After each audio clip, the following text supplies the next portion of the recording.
Hi, welcome again to INB 420. We're here in week 4, International Organizations and the Security Environment. We're going to start with international organizations, and one of those is intergovernmental organizations, IGOs. Those are transnational bodies that are composed of member countries. The sheer number has grown from a few dozen to hundreds to now many thousands.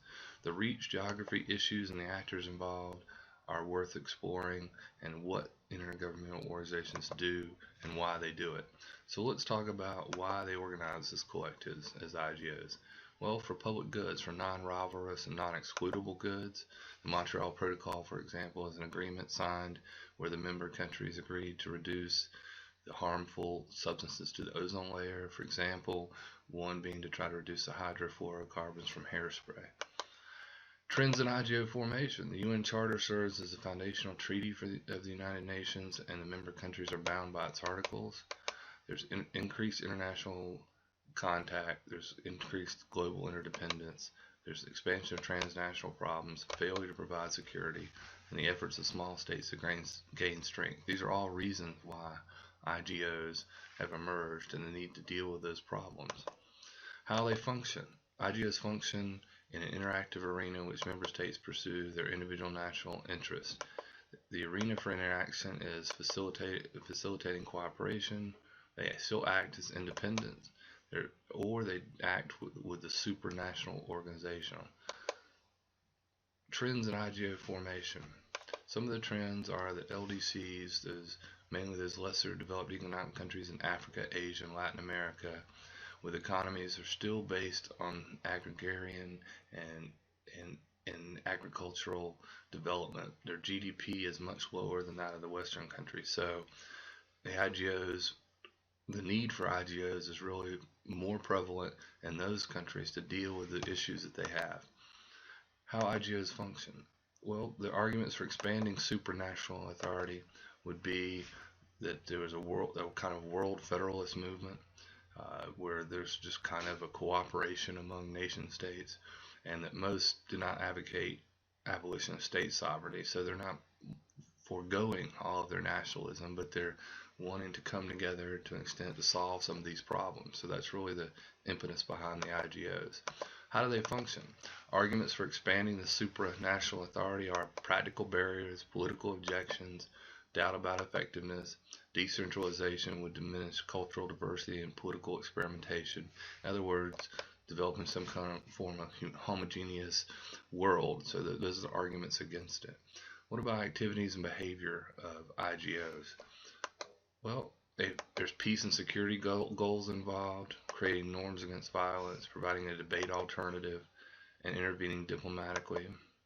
Activities and behaviors, again, peace and security goals, about complex peacekeeping, about international multidimensional operations comprising military, police, and civilian components working together for a sustainable peace. So these IGOs are trying to function as an extension of the United Nations, all the ideals that the United Nations has had since it was formed post World War II. So they're trying to really further expand and extend some of those concepts. Social, economic, and other areas of interest. The Universal Declaration of Human Rights in 1948 was a UN General Assembly. It said that the most fundamental statement on human rights was the protection of life, liberty, and pursuit of happiness. Basically, this sounds very familiar to, obviously, the Declaration of Independence, but some of those common ideals, just to protect life and value life, have come from the UN Declaration and the Universal Declaration of Human Rights in 1948. So, what about international law? Well, the body of principles, customs, and rules relating to interactions among and between states, international organizations, individuals, and in more limited cases, multinational organizations. So, the rule of law, it's still being defined, it's still much debated, it's still much criticized, but the attempt to form rules and norms by which states can agree to trade, agree to cooperate, agree to live peacefully, these are still being formed through IGOs. Look at this chart here. I put this in here. I wanted you to look at the European Union, to give you an idea. It was formed, obviously, in 1967, but now with the rise of the the fall of the Soviet Union post 1990s area, you see the Eastern Europe, the rise of Eastern Europe, Poland, Czech Republic, Romania. They're all joining from 2004 to 2007. So you see that brownish tan area added to the original EU members, which were Germany, France, Switzerland, Italy, and Belgium, among others. So you see this really forming economically and for the common good and exchange goods and have an exchange rate. There's this again much debated, especially in Great Britain, and the value of collectively putting your lot in with everyone else, economically, so to speak. So it's still yet to be determined whether this is going to be successful or not. You know, relatively new organization, though it was formed in 1967. You see, just within the last 10 years, all the countries have been added. So just something to think about. Security, the traditional approach to security. The world spent about 1,740 billion on military expenditures, an increase in 1.8 from 2010. So 1,740 billion as far as security. And there's a new thought about security in light of humankind's failed effort to find it for extended period of time. In other words, the world, individuals, countries, and groups of countries are still searching for that elusive peace, that lasting peace. New security environment, the emergence of the multiplicity of new threats to the security of states, individual, and the global system, post-World Cold War world. Obviously, terrorism comes to mind, and we'll talk about that. The state dominance and the impact of anarchy. This was the traditional approach through Hobbes. Global politics is best understood as a self-help struggle for survival between and among states and other actors, given the lack of any effective overarching central governing authority in the system. So basically, this was a survival of the fittest. This was, if you become strong, you will be able to exert your influence over others. If you are weaker, you can be subjugated and subject to being conquered. This has been a traditional approach for many hundreds of years. The balance of power, the degree of equilibrium or disequilibrium, imbalance of power in the global or regional system. You saw a balance of power play out in the Cold War, where the U.S. and the Soviet Union engaged in this decades-long struggle from post-World War II, 1945, all the way up to 1990 for 45 years, almost 50 years, where there was a balance of power, where there would be countries under the sphere of influence or cooperation in the United States, and there would be countries that would be under the sphere of influence, and in many cases, domination from the Soviet Union. So you saw this balance of power and equilibrium and disequilibrium approach play out. The alliance. There were alliances formed by political association between two or more countries made in order to advance common goals and secure common interests. NATO, for example, during the Cold War. It's still going on, but it was formed. NATO was formed in the mid 20th century to combat and oppose communism in the Soviet Union. Broadening and deepening the security agenda. So we're going to talk about re-envisioning security and what it means for a secure world, or trying to achieve goals towards a secure world. We talk about it's impossible to ignore how globalization impacts the security agenda. It's here. It's going to be the fact that the world is so interdependent and so linked. It's going to be a focus of the rest of this century and go moving forward. Global security, efforts of a community of states to protect against threats that are transnational in nature. The new security environment, what is this? Broad responsibility to protect, R2P. It's an acronym. So sovereignty confers responsibility on states and their leaders to ensure the well-being of their citizens. So every state, their first goal, or if not their first, their second, one of their first major goals, to protect their citizens. Non-state actors. You've seen the rise of non-state actors in the past 20 or 30 years. In the beginning of the 21st century, even more so. Organizations with sufficient power to cause change in politics without existing as a state structure or being established as an institution of a state. So these non-state actors are involved. You have the responsibility to protect your citizens.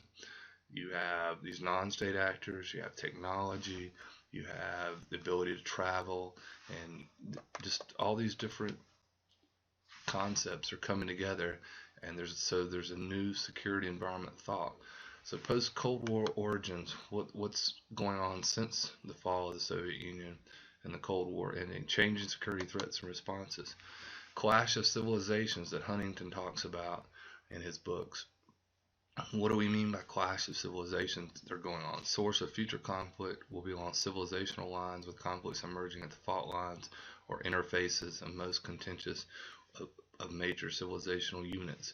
So obviously, we can talk about Christianity and Muslims. We can talk about different civilizations, China, for example, in conflict with the West. You can talk about many different types. These are just a few examples. So there's a clash of civilizations. New World Order refers to any period of history featuring dramatic change in dominant norms and values and associated balance of power. Some of you may recall that reading from historical writings in the early 90s, George H.W. Bush, not George W. Bush, but his father, George H.W. Bush, who was president from 1998 to 1992, talked about a new world order when the Soviet Union fell.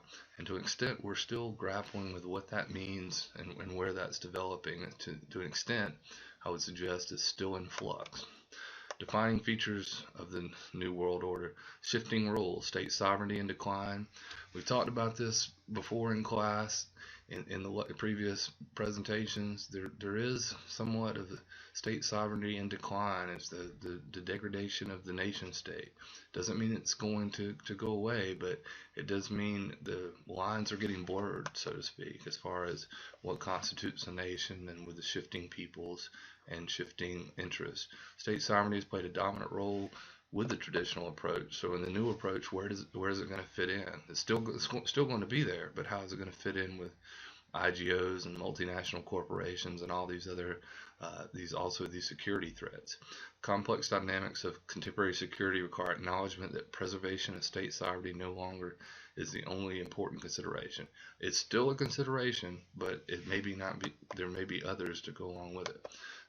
Contemporary security challenges, again with the Cold War, traditional saw the nuclear weapon as the main security challenge. It's still a security challenge in the 21st century in the new security environment. It's not alone. The non-proliferation of nuclear weapons, obviously limiting production, spread, and of nuclear or chemical weapons. One example would be Iran. There's been a large part of the global community, and specifically the United States, has tried to dissuade and work behind the scenes. Many think with Iran to try to limit their nuclear capability. Whether that will play out, we'll find out in the next coming years how that works, as well as with other countries. Disarmament, act of reducing, limiting, or abolishing a category of weapons. So there is disarmament to try to not only stop the spread to non-proliferation, but also to take down the hundreds and thousands of already active nuclear weapons, both from the former Soviet Union and in the United States. There's been efforts to reduce the number of nuclear weapons that are active. Contemporary challenges include weapons of mass destruction. It's no longer just the nuclear weapon as a weapon of mass destruction, of course, but biological weapons, living organisms or replicating entities, viruses that reproduce or replicate within their host victims. Biological weapons could include, obviously, tainting the water supply or other things like that. Chemical weapons, devices that use chemical agents to inflict death or harm. Again, these are something that are not like the traditional bullets and bombs and mortar fire. These are things that are invasive and potentially insidious in other ways. And so these are threats on a small and a large scale.